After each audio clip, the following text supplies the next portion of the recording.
All right, everybody. It's been a shitty week. If you live basically anywhere west of the eastern seaboard in the United States, fortunately, there's finally some good news. I don't know. I guess this is used from yesterday, but considering how many people didn't have power, and I'm included in those people, it was news to me today. Ninja Gaiden is finally coming to PC. Not the shitty Ninja Gaiden Yaiba Z or whatever it was called. That's the one that's been on PC for a long time. We're talking about almost almost authentic Ninja Gaiden here. And I say that because it's not really, but it's the next best thing. The Ninja Gaiden Master Collection was announced at the Nintendo Direct showcase, I guess, yesterday. I don't know. I don't really know what the dates are here. I think it was the 16th, the 17th, 16th. Yeah, something like whatever day whatever, the 16th. So the Ninja Gaiden Master Collection was announced at the Nintendo Direct. It's coming to Switch, PS4, Xbox One, and finally to PC on Steam. That's the big news. I don't really give a shit about the other consoles. I own literally every console on that list. I don't care. But, I've had Ninja Gaiden on Xbox and PS3/4 for decades. But the important part to me is that it's finally coming to PC. So again, going back, the Ninja Gaiden Master Collection features Ninja Gaiden Sigma 1, Ninja Gaiden Sigma 2, and Ninja Gaiden 3 Razor's Edge. So none of those are actually the original releases of the appropriate games, but they're the next best thing. So Ninja Gaiden Sigma is the port of Ninja Gaiden that was released on PlayStation 3.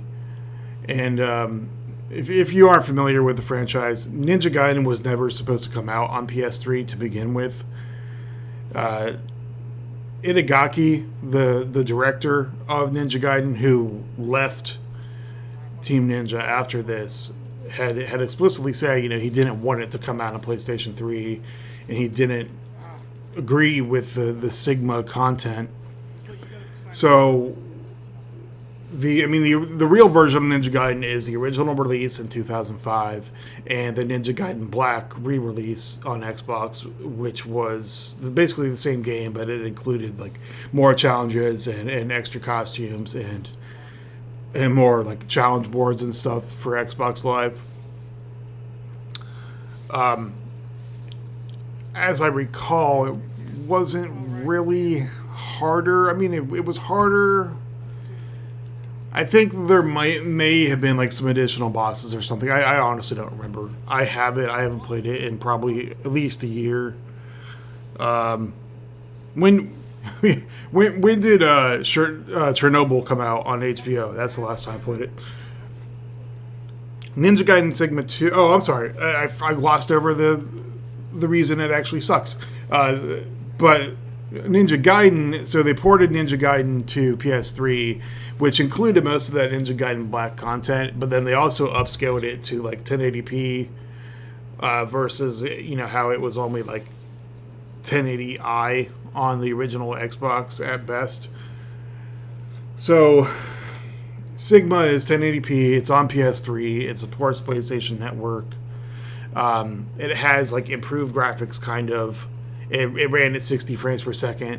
The original release on Xbox was notorious for dropping to like 2 frames per second in some scenarios. Like when you got a lot of dudes on screen, it was really bad, which just added to the challenge. So no one really cared.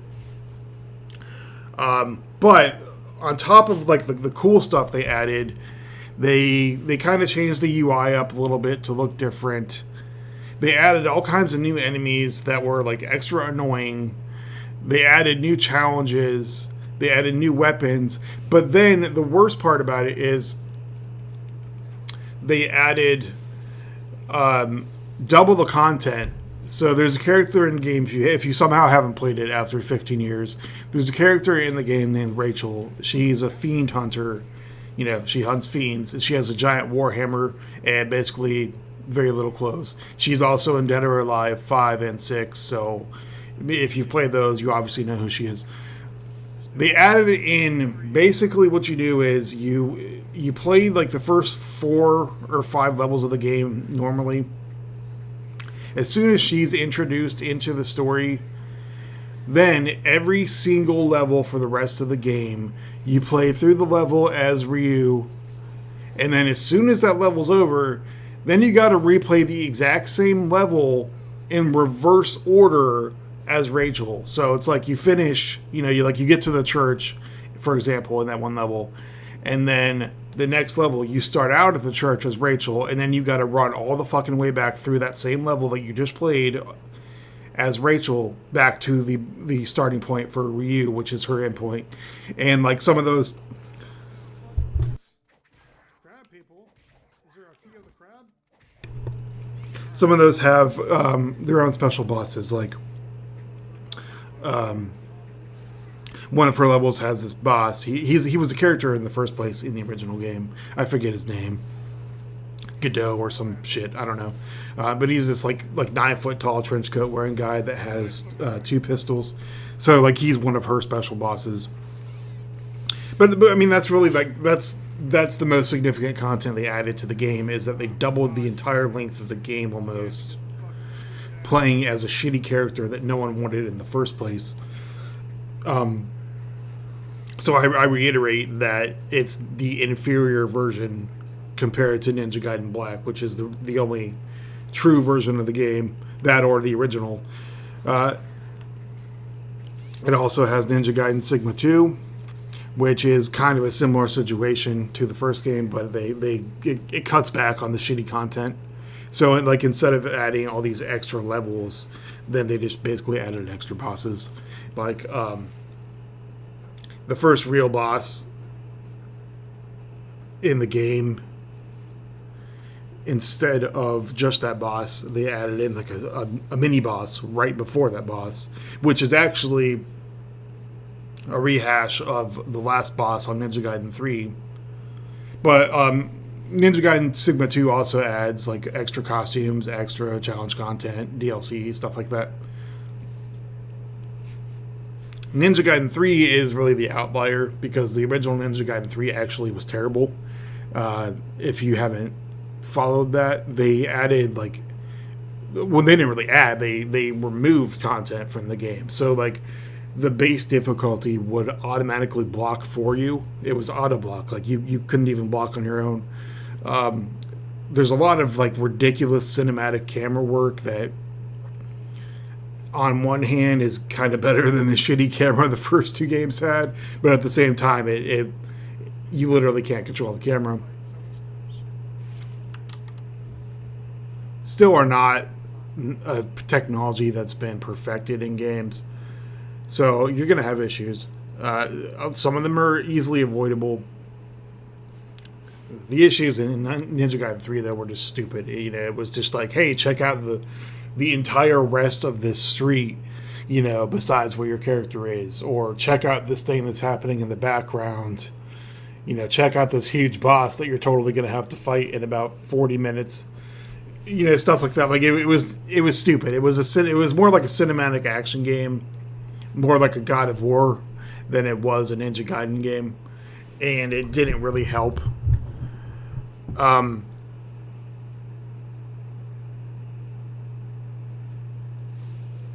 But Ninja Gaiden, besides that, like Ninja Gaiden 3 would auto block for you, like I think I said that already. If I'm not mistaken, you literally couldn't like decide what moves to pick for any random weapon. I think that was unlocked in Razor's Edge, but the people, like I'm kind of looking at a PC gaming article, so they're talking about Ninja Gaiden 3 as if, you know, it's like the less popular entry in the trilogy, and or they said, you know, it's like the easier, and that's just not the case, because this Master Collection includes Razor's Edge, which is a re-release of Ninja Gaiden 3.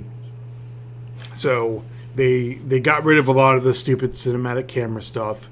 They got rid of the auto blocking. They added newer difficulties.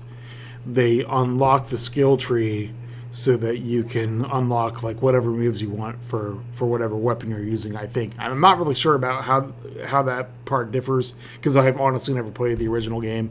I waited on purpose to buy Razor's Edge. On top of that, it also adds Ayane, Kasumi, Momiji, and what's her face? Rachel. How could you forget Rachel? As playable characters. I think Sonya, or whatever the Japanese version of her name is, I think she's also in the game, but you can't play as her. And then it also has a couple of other female characters like Mizuki McLeod, or whatever the fuck her name is. She's one of the story like protagonists. But other than that, it's similar to Ninja Gaiden Sigma 1, where they added in extra levels. So basically, there's like a side story in Razor's Edge where you play as one of the female ninjas, kind of pursuing like your own agenda that's parallel to the main story, I guess. But you go through the same levels, more or less. I think they're exactly the same, but I think some of them may have like different areas. So you get to play as them, and they have their own unique movesets and stuff. But people kind of crap on 3 because, like I said, the original was like super easy, but that's not the case. It's really not the case in Razor's Edge. Razor's Edge is actually the hardest game in the trilogy because, not to spoil too much, Ryu gets this like blood curse placed on him by some fucking, you know, shitty, angry like shadow ninja warlock guy, you know, and what happens is, as you're playing the game and you're killing people and stuff, when you take damage, it permanently damages you. So once you take that damage, that part of your health bar is gone forever. The only way to get that health back is to go to a save point.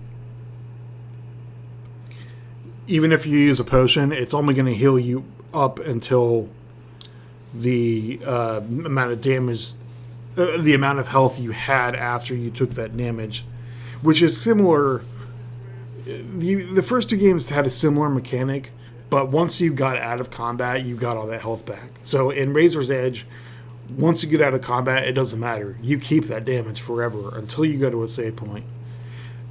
After you go to a save point, as soon as you get damaged again, all that damage comes back, unless it's a new level. And I'm pretty sure that even on a new level, it's cumulative. So you basically keep the same health bar throughout the entire game, and you only get like a brief respite every now and then of full health. So basically, you can't ever have full health. On top of that, the combat is actually harder than the other games, which is, you know, sounds kind of hard to achieve when you realize that Ninja Gaiden 2 had you getting shot with missiles like nonstop, little mini missiles. But no, literally in Razor's Edge, like, they have enemies that have these shields, and you have to shield break them. You cannot hit them at all until you break their shield. So it's, you know, it combines the original combat, and then you also have this like God of War, Chains of Olympus, Ghost of Sparta type shit, where you have to do a shield breaker and destroy their shield on these certain enemies before you can even damage them at all. And then you're also fighting like helicopters and shit at the same time. And then a lot of the enemies in 3 are like I wouldn't say more complicated, but there's just points, like there's these cave leech bug things that will fuck you up.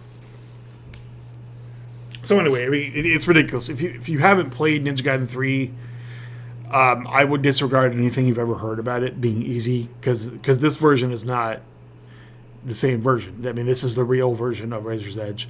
This was intentionally made due to criticism about the game being too easy. So those are the 3 versions of the games that are packaged in the Master Collection. Again, it's coming to PS4, Xbox One. I don't know why it's not coming to PS5 or Xbox Series X, according to this announcement. It's coming to Switch, and it's coming to Steam. It releases on June 10th. They have specified that it's going to be missing some content. So it's not going to have the tag missions from Ninja Gaiden 2. The clan battle in the Shadows of the World modes aren't available in Ninja Gaiden 3 that were in the games on console. Supposedly it's going to include all the other DLC costumes and all that bullshit besides those modes. So it's basically going to lack the multiplayer stuff. Not that there really was a lot of multiplayer, but they have not announced any kind of a price tag. No idea how much it's going to cost. It's not up for pre-order yet, at least not on Steam. I haven't seen it. It may be up on stores for console, but I highly doubt it. So if you're like me and you've been waiting 15 years almost for this game to finally come to PC, then we only have 3 more months left to wait, more or less.